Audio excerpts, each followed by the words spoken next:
بسم اللہ الرحمن الرحیم۔ السلام علیکم ورحمۃ اللہ وبرکاتہ۔ آج میں آپ حضرات کے سامنے اعتکاف کے سلسلے میں چند باتیں عرض کرنا چاہتا ہوں۔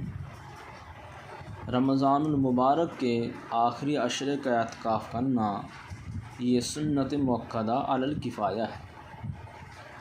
حضرت ام المؤمنین حضرت عائشہ صدیقہ رضی اللہ عنہا کی روایت ہے، آپ فرماتی ہیں کہ نبی علیہ السلام ہر سال رمضان المبارک کے آخری عشرے کا اعتکاف فرمایا کرتے تھے۔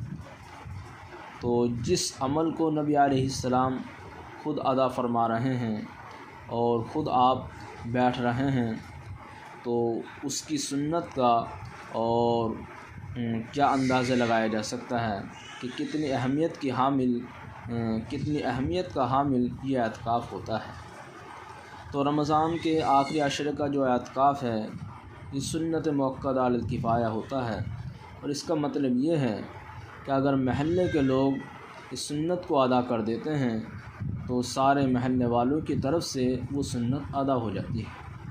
لیکن اگر کوئی نہیں بیٹھتا ہے اعتکاف کے لیے اور اس سنت کو چھوڑ دیا جاتا ہے تو سارے محلے والے گنہگار ہوتے ہیں اور سارے محلے والے لائق عتاب ہوتے ہیں۔